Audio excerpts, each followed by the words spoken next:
And I was just like, this is a great day. It's so beautiful outside. And it made me just so happy. And when we stop and notice those things and really sink them in, that's what rewires our brain to continue to notice the positive things. I'm Kyle Kramer, the host of the Earth and Spirit podcast. I'm here with one of our staff members, Nellie Springston, our program coordinator for youth, family, and education. In the midst of the rapidly unfolding coronavirus epidemic, we're at a time when all of us are navigating through very uncharted territory, and many of us are parents of children who are newly home from school. And we're all facing new kinds of situations in terms of online schooling and perhaps new family dynamics. So Nellie and I wanted to have a conversation drawing on her expertise and perhaps offer some tips for parents who may be a little stressed out, a little anxious right now, who may be a little more tempted than usual to yell at their kids. So we're going to dive in here. And Nellie, if we could start just by maybe, if you could tell us a little bit about your background and how you came to mindfulness and what you've done in that arena with parents and kids and schools. Yeah. Thanks for having me today. I'm Nellie Springston. In addition to being an employee here at the Earth and Spirit Center, I founded Calma, Calm and Loving Minds Achieve in San Antonio, Texas, in order to offer parents and teachers mindfulness tools to be able to use with their kids. My background is as a behavior interventionist at an inner city charter school.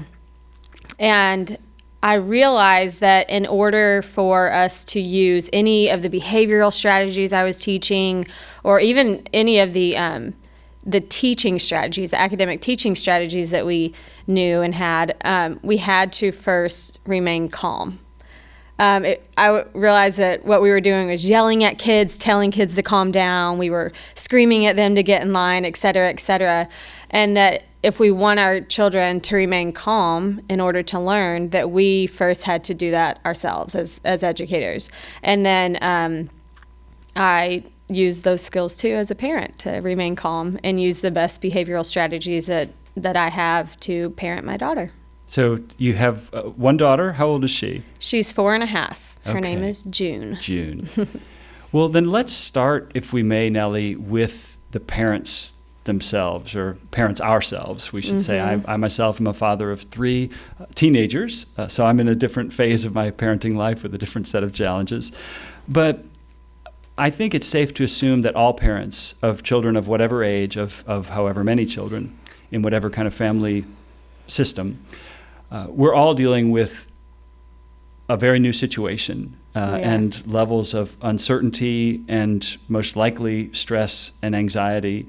So I'm wondering if we could talk a little bit first about what is mindfulness, what is meditation, and then very practically, how can mindfulness and meditation tools serve the stressed out parent so that she or he has some degree of well-being and is then able to be a better parent or a better stay-at-home educator because of being able to deploy those tools.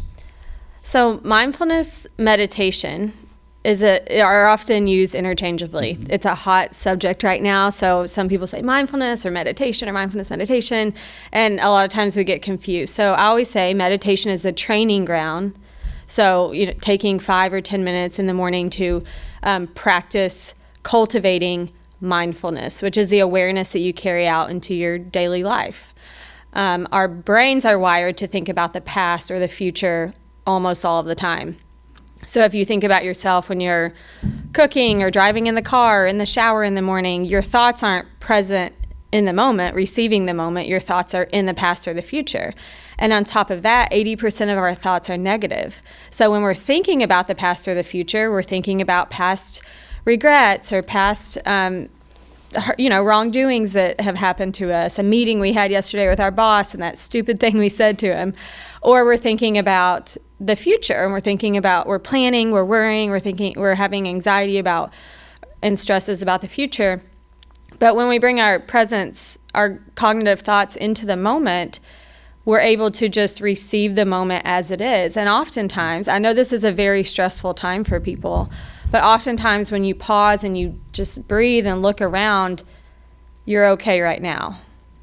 And you're not being carried away to your stressful thoughts about the future, back to your stressful thoughts about the past, but absorbing the present moment as it is. So mindfulness is all about being present in the moment, and meditation is the formal practice of being intentional about mindfulness in a formal way so that you can do it throughout the day, perhaps in an informal way. Is that fair to say? Exactly. And I use this analogy for kids all the time.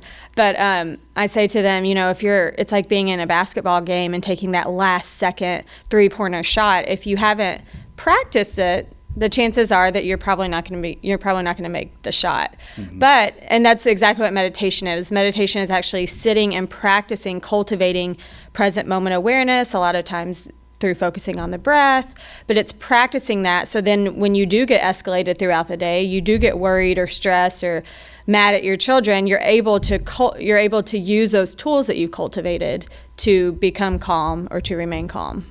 So Nellie, if I'm new to mindfulness, and I recognize that these could be helpful tools to me, how would I get started? I'm already in the midst of a stressful situation. I'm not at my best. Mm-hmm. How can I start practicing in such a way that I'm creating a little more space inside to manage this stress and anxiety and be there and more present for my kids? There are a lot of resources right now, mm-hmm. and in order to get started, I would honestly recommend a guided meditation. There's Headspace, there's the Calm app, which is free. There's Stop, Breathe, Think, which is a really good one I like. I have some on my website. I mean, they're everywhere. Mm-hmm. So to get started, if you're at home, stuck inside, and you notice yourself, becoming stressed, and mindfulness is a great tool. And if it's something you've never experienced with, I just taught a parenting class for a couple weeks, and it ended last week, and a lot of them had never practiced before, but they really liked the guided audio because it just helped them.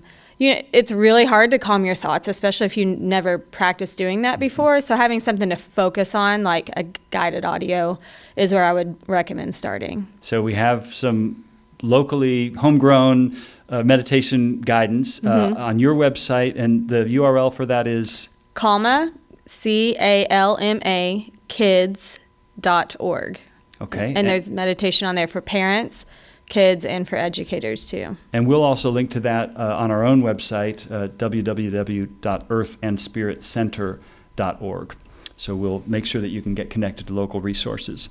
So let's presume, Nellie, that a parent has spent some time practicing and is feeling a little more sane and centered.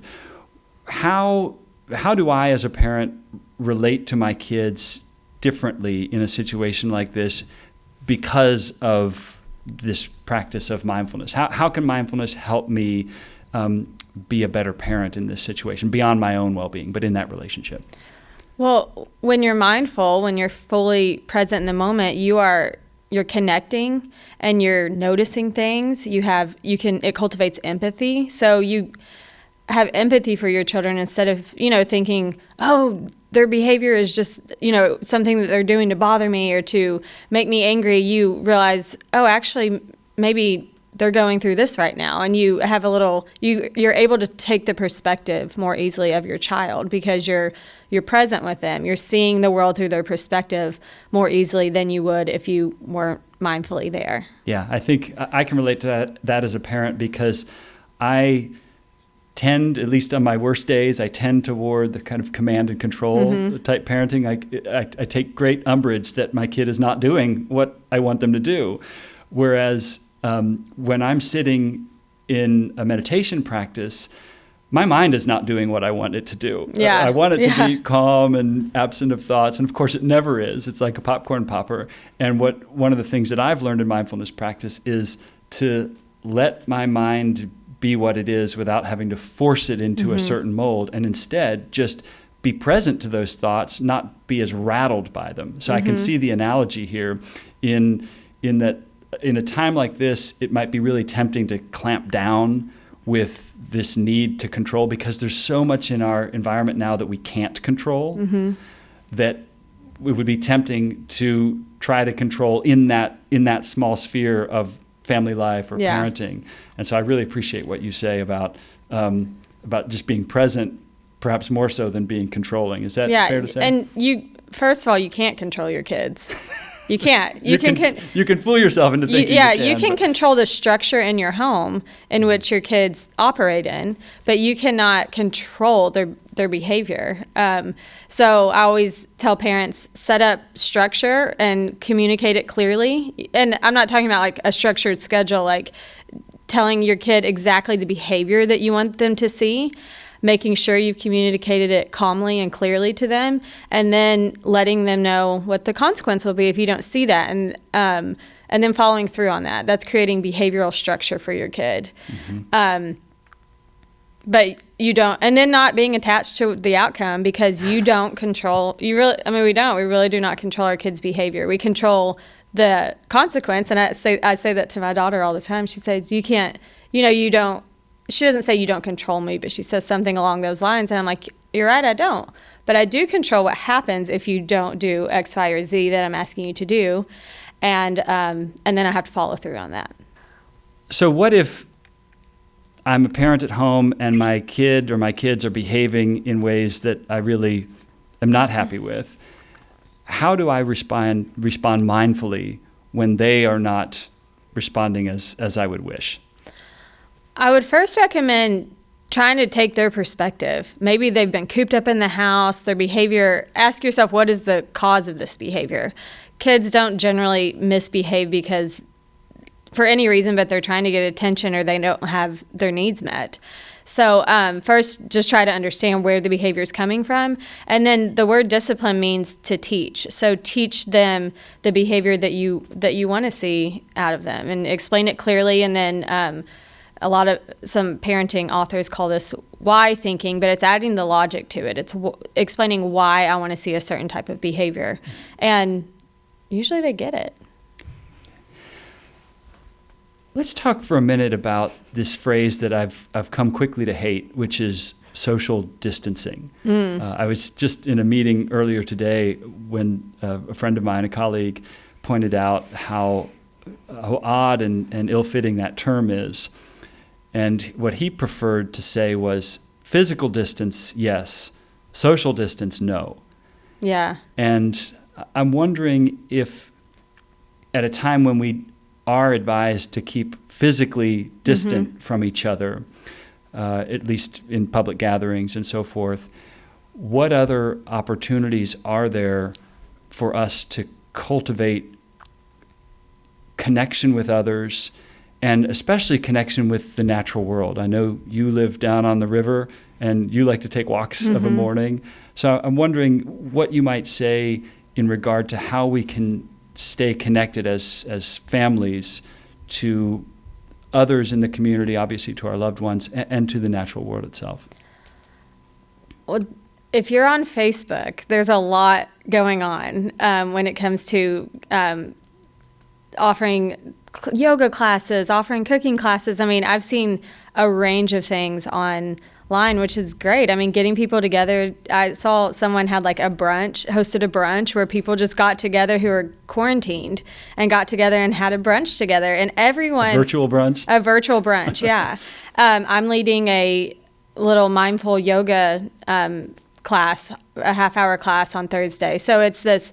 I know someone who has set up a platform on Facebook with all types of different classes. Again, brunch, cooking classes, yoga classes for kids, meditation classes. So find things like that. We crave connection with one another. And when we're in our homes, we're all looking for that, and everybody is. So, yeah, just get online and find it. It's there. So you're advising us to get online. How about getting offline? I was driving to work today, and I realized that the trees are blossoming right now. Right. Many trees are blossoming. And in the midst of our global pandemic, the rhythms and cycles of the natural world are still busy occurring. Yeah.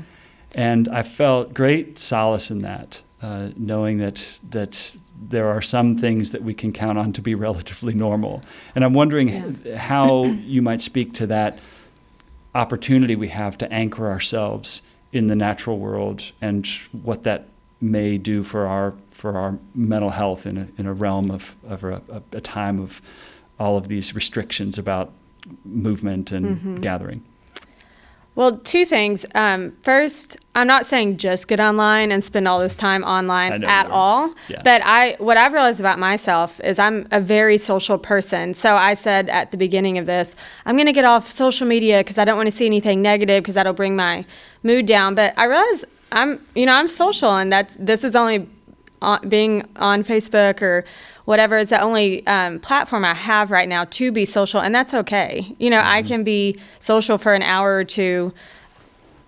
Yeah, and also seeking the positivity in this, the humanity in this. I follow a thing on Instagram called the Good News Movement, and it's all this awesome stuff about people coming together and being humans together through this. And I can't see that from my house, but I like to see that it's happening in the world. So I'm not saying just be online, but I'm saying there is stuff online. And if you are a social person, this might be a hard time for you because you're cooped up in the house. So get on and just be intentional about what you're looking at, looking at the good news stuff, connecting with those online that are also looking for connection.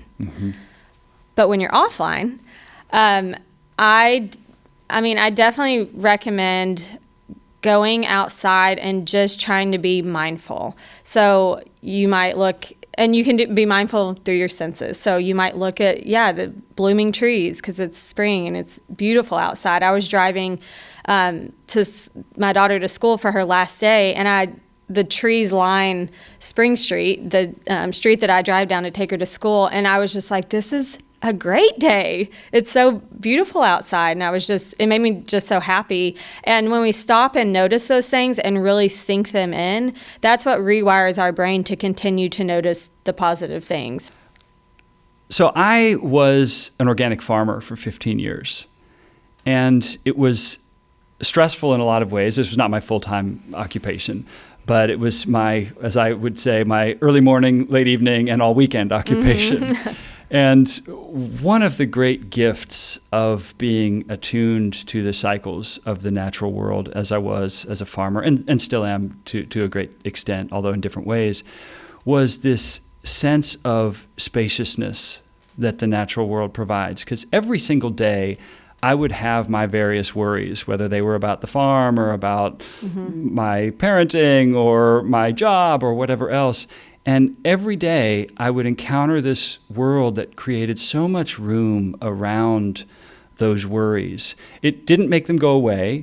It didn't make me think they weren't important, but it gave me a sense of perspective that, in a year from now, the leaves will be back on the trees, and whatever I'm worrying about right now is going to be in the rearview mirror. I'm wondering if you've had any experiences like that, and if you could maybe speak to how the natural world grounds us, if we can learn to be present to it in a mindful way in times like this. Yeah. As you know, I live by the Ohio River. So when I walk down by the river and I notice, the big sky and the big river flowing and the bridges, It just humbles me, and it allows me to soak in the world and put those stressful thoughts about the day aside for a little bit. Yeah. And also it centers me to know that I'm going to come back to all of this tomorrow. No matter what happens today, no matter whatever I'm worrying about, whatever thing I have on my agenda for the day, I'm going to get to come back to this. And that just provides such a sense of peace for me. Yeah, for me, it's about kind of relativizing my own ego in the sense, and I love your image of the river, because that's an oft used image in meditation practice as well. We have such strong temptation, it seems to me, to make our lives all about us and our own concerns. And what I heard you saying there is that you'd go down to that river and you're in your own head worried about your own stuff, driven by your own ego, and that river just keeps flowing by. And it's a good reminder, I think, for you and for me, that our lives aren't just about us. And so I was in the grocery store yesterday, and it was picked bare, and I could tell everyone was trying to stockpile and prepare for this pandemic. But I had this thought as I was basically doing the same thing, or at least trying to get a few things, like, everyone, it seems to me, is here being about themselves. And I think that's when you step into something bigger like a river, like the seasons of the natural world in various ways. It seems to me like it's a great reminder that your life isn't just about you. There's a much bigger frame to it. That makes sense? It's quite humbling. Yeah, exactly. Like if something happened to me, this is all going to go on tomorrow as it is. So again, that does nothing but provide me a sense of peace. Yeah, and it doesn't mean that what we're going through right now isn't serious. Yeah. I mean, there are people who are really suffering right now, and I do not want to put any kind of mindfulness patina on this that says, if you just meditate enough, everything's going to be fine. No. I mean, things can be and are really tough right now. Right. But there's a way to be present to that too, in a way that's not judgmental and that is more curious and spacious. And I think what we're saying here is that we, through both you and I, through nature, but often people do this through meditation, is find a way to not continue down that rabbit hole of negative thoughts, but to create that space between those thoughts and those worries and those anxieties that we have every day, including in this time, and how we choose to engage in those. So we can prepare for them like you did yesterday at the grocery. We can plan. We can do everything we can during the day to work through this time. But just simply worrying isn't helpful. And it's a vicious cycle too. It is, yeah. And meditation or connecting with nature are both tools for us to create that space between the negative, worried thoughts and what we choose to do with them. Yeah, I really love how you put that, because I've often, my own shorthand for being mindful is being present to your own experience in a non-judgmental way, in a curious way, and then choosing your behavior as a response rather than a reaction. Right. So I appreciate that. So let's circle back and close. We've got a lot of kids at home who are now doing an online school or something like that. We have parents at home without childcare who are trying to now be teachers when they weren't, or at least be learning coaches. Do you have any words of wisdom for the stressed out parent who's trying to continue the educational process with their kids at home?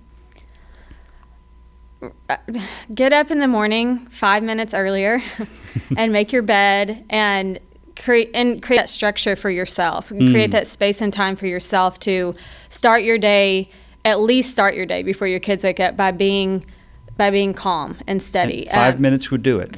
5 minutes would at least help. Yeah. I always tell parents and educators, you are the thermostat in your home, and your kids are just the thermometer reading your tone. So you really, in your home or in your classroom, you really do set the tone. So if you wake up and you have the news on and you're stressed out and just anxious and worried, that's the tone you're going to set for your kids. So and I'm not saying that there's nothing to worry about. I'm just saying, instead of getting wrapped up in that worry, wake up, make your bed, try to practice a little bit of meditation and calm your worries and create that space between them to create that in your home. Because children can't learn if their thoughts are anxious too. Right. And then as far as on the online learning, just again, create structure around it. I've seen a lot of schedules. I mean, you don't have to schedule your kids out every 30 minutes for the day, but create a space for them to learn, a space and a structure for them to learn. Like a physical space. Yeah. So maybe set up, an office area that you don't have. My husband just had to do that for work. He had to bring all his work home for 3 weeks, and he set up a whole office in one of our rooms. Find space at the kitchen table or at a desk that you have. Just create this space that is for learning in the home that probably wasn't otherwise there, because we don't usually do that. Yeah, and I think I would add to that, go easy on yourself. I mean, a lot of people think being mindful is all about getting your head free from all of these distracting or unpleasant thoughts. I don't think that's the case at all. It's noting that they're there and then not kind of latching onto them and judging yourself for them. So I appreciate that you can create structure without having to create a lot of expectations around what that structure is going to accomplish. Right. Like the commitment to 5 minutes of meditation, that's the structure. What actually happens in that 5 minutes, a little bit less in your control. Yeah. Let's end, if we can, on something of a happy note. I want to be careful with this question because I recognize, I really want to name that a lot, as I said earlier, a lot of folks are really suffering here. And we're not trying to be meditation Pollyannas. If anything, I think meditation helps you be more present to suffering in I hope, a more compassionate way. But given the dangers of being too glib about this and recognizing that real people are really going through tough times, I also would like to open up a space to recognize that there's a deep opportunity here for us as parents, as people, as Louisville metro area citizens, to be changed by this in some positive way. And I'm wondering if you have any thoughts about what gifts may emerge from this, particularly as they pertain to family life or parenting or how we move through our world more or less mindfully, more or less connected to others. I think I believe it's a mindset. If you do look at this as an opportunity, then you will find the opportunities in this. I've been getting up every day and 5 minutes earlier? 5 minutes earlier. But I've been trying to practice gratitude through this, and not gratitude of like the things I have, but the opportunities that are presenting themselves because of this. So, for example, I went out and chopped wood with my dad the other day. I never would have done that if I had other, social opportunities to get through. So if we move through this time just trying to continue to be distracted or just trying to think about what's going to happen next or how we're going to catch up from all of this time that we've had off, then we're not being fully present to this time. So in order to look at it as an opportunity, we have to be present in this time. So connecting with your kids, reading with them. I know when we all think about having kids, we think about this downtime with them. We think about, bedtime stories or playing with them, et cetera. And then life gets really busy and we don't soak in those moments. And this is and now we're forced to, real opportunity to soak in this time with our kids, with our family. Mm-hmm.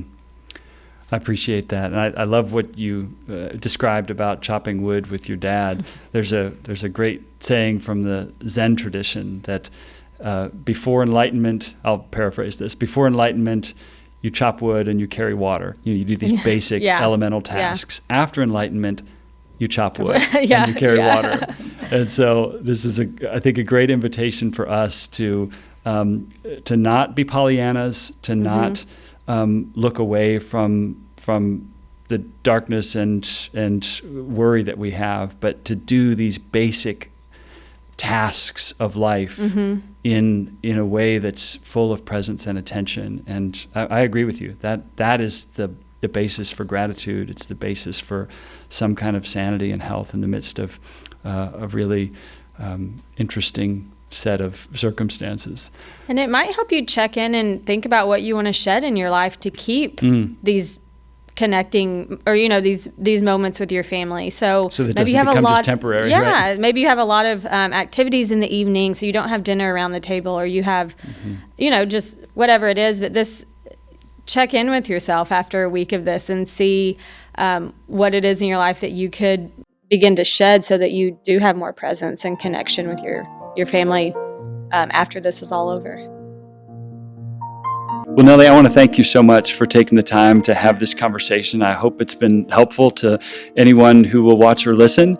Nellie's website for Calma is calmakids.org. The Earth and Spirit podcast is a production of the Earth and Spirit Center, a nonprofit interfaith spirituality center in Louisville, Kentucky, devoted to cultivating a flourishing world through contemplative practice.